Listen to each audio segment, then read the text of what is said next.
This lecture starts with resuscitation phase of burn injury in chapter 26, page 489. So resuscitation phase of burn injury is the first phase of a burn injury. It begins at the onset of injury and continues for about 24 to 48 hours. During that time, the injury is evaluated for immediate problems of fluid loss or imbalance, edema, and reduced blood flow.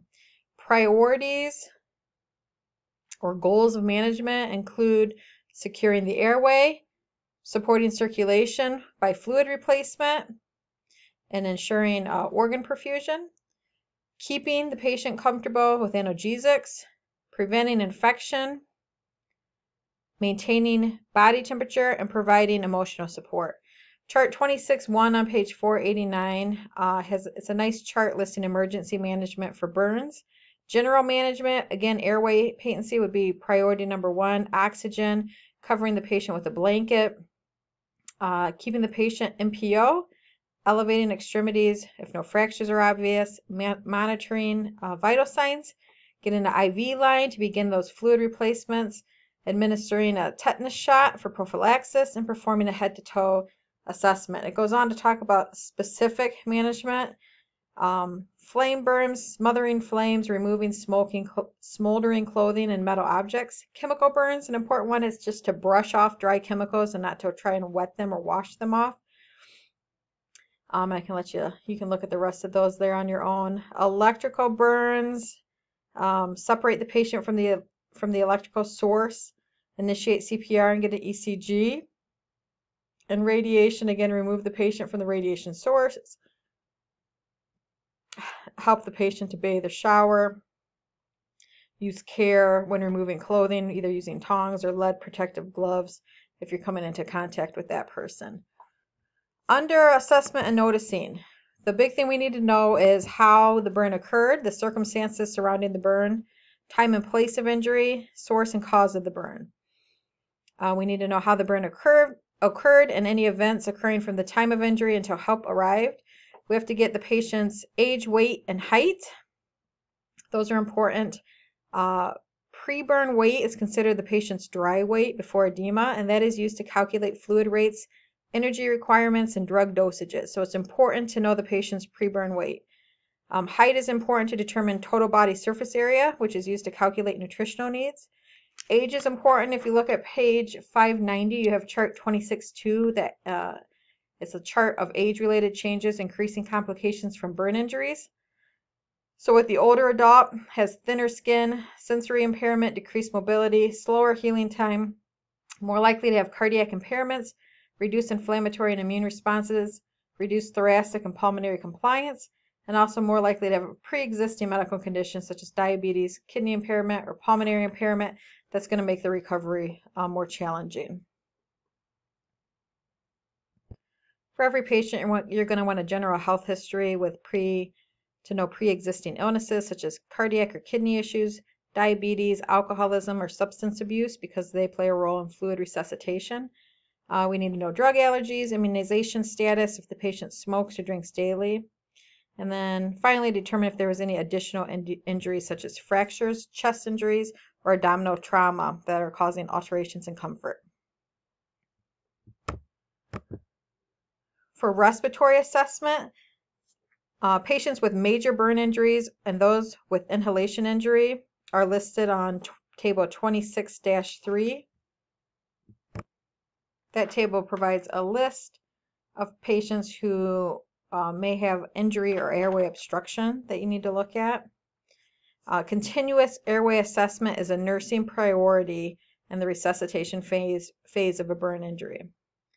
So there's different types of injury. Direct airway injury, the degree of inhalation damage depends on the fire source, temperature, environment, and type of toxic gases generated. Burns of the lips, face, ear, neck, eyelids, eyebrows, and eyelashes are strong indicators that an inhalation injury may be present. Burns of the inside of the mouth or singed nasal hairs can also indicate possible inhalation injury. Black particles of carbon in the nose, mouth, or sputum and edema of the nasal septum indicate smoke inhalation, as does a smoky smell to the patient's breath. A change in the respiratory pattern may indicate a pulmonary injury, and that includes the patient becoming progressively hoarse, having a brassy cough, drooling or having difficulty swallowing, and producing sounds on exhalation that include audible wheezes, crowing, or stridor. Any of those changes that are listed in the bulleted area, the bottom left of 490, may indicate that the patient is about to lose his or her airway, so we want to definitely be monitoring for those. Upper airway edema and inhalation injury are most common in the trachea and mainstem bronchi. You may hear wheezes, which indicate a partial obstruction.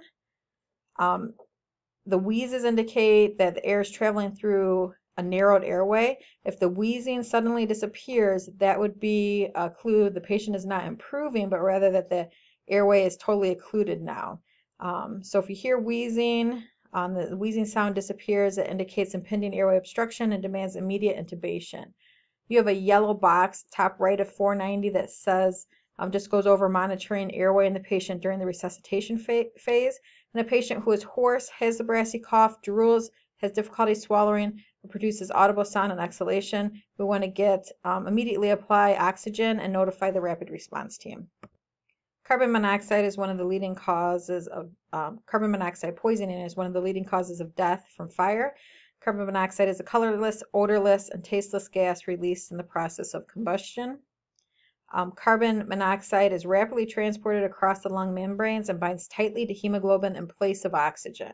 And the patient who has carbon monoxide binding to their hemoglobin where oxygen should be will have a cherry red color, or at least the absence of cyanosis. So even though the oxygen isn't where it needs to be on the hemoglobin, it's the carbon monoxide, the patient still won't appear cyanotic. They'll have a cherry red color.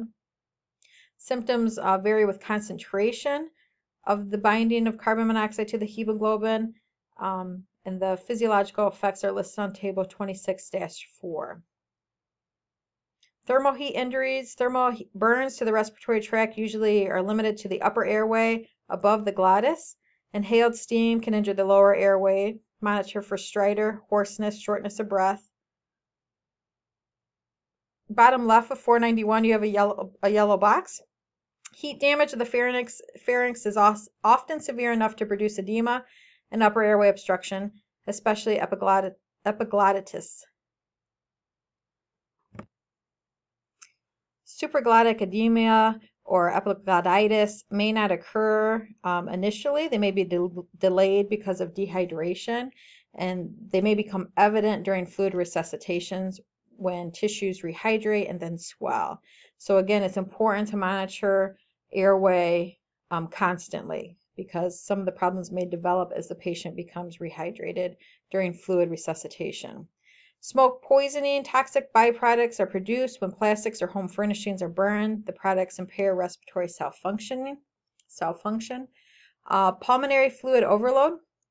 Pulmonary edema can occur when damaged tissues release large amounts of inflammatory mediators, causing capillary leak, that even lungs capillaries leak fluid into the pulmonary tissue spaces. Circulatory overload from fluid resuscitation may cause congestive heart failure. So we'll be monitoring for that also. The patient is often short of breath and has dyspnea in the supine position. Crackles can be heard. Your yellow box on the right of 491 talks about addressing that pulmonary edema and changes in the patient's respiratory effort. So we want to be monitoring for pulmonary edema, and if it is present, respond by elevating the head of the bed at least 45 degrees, applying oxygen, notifying the burn team or rapid response team. External factors. Patients with burn injuries also may have breathing problems from external factors such as tight eschar, from deep circumferential chest burns. So with eschar, sometimes if it's circumferential or wrapped around the chest, that can be hardened and make it difficult for chest expansion. An escharotomy may be needed in order to relieve that. Let's see, cardiovascular assessment. Under cardiovascular assessment, changes in the cardiovascular system begin immediately after the burn injury and include shock as a result of disrupted fluid and electrolyte balance. Hemovolemic shock is a common cause of death in the resuscitation phase in patients with serious injuries. At first, cardiac signs and symptoms can be caused by hypovolemia and decreased cardiac output. We want to be monitoring central and peripheral pulses, blood pressure, cap refill, and pulse oximetry. Non-invasive blood pressure readings are inaccurate in the patient who has large burns in the upper extremities, and invasive blood pressure monitoring may be needed. At first, the patient has tachycardia, decreased blood pressure, and decreased peripheral pulses. Peripheral cap refill is slow or absent. With fluid resuscitation, peripheral edema increases, as does the patient's weight. ECG changes need to be monitored, and especially in the patient with electrical burns. And it can also be caused with any burn due to the stress, and that includes a patient developing myocardial infarction. So we want a baseline ECG, and then we want to continue monitoring that ECG for changes during treatment. Under kidney and urinary assessment, changes in kidney function with burn injury are related to decreased blood flow and cellular debris. During the fluid shift, blood flow to the kidneys may not be adequate for filtration. As a result, urine output is greatly decreased. The urine is very concentrated with a high specific gravity. We want to monitor our eyes and nose hourly. Urine output is usually decreased during the first 24 hours of the resuscitation phase. Fluid resuscitation, so giving the patient fluids, is provided at a rate needed to maintain urine output at 30 to 50 mLs per hour or 0.5 milligrams per kilogram per hour. We want to assess the patient's response to fluid resuscitation by measuring urine-specific gravity, BUN, serum creatinine, and serum sodium levels, in addition to those hourly eyes and nose. Examine the urine for color, odor, and the presence of particles or foam. Under skin assessment, the size of an injury is first estimated in comparison with the total body surface area. For example, a burn that involves 40% of total body surface area is a 40% burn. The size of the injury is important not only for diagnosis and prognosis, but also for calculating drug doses, fluid replacement values, and caloric need. The rules of 9 is a method used to estimate the percentage of body that is burned. If you look at figure 2610, it breaks down the rules of 9 for estimating burn percentages. So like the anterior portion of the legs is 9% total body surface area, where the exterior or the posterior surface of the leg is another 9%. So if a patient had their entire left leg burned, that would be a total 18% of body surface area burned. Accurate evaluations of burn depth can be provided by ICG and LDI, so endocyanine green video with angiography and laser Doppler imaging. They provide precise measurement of the amount of perfusion of the injured tissue.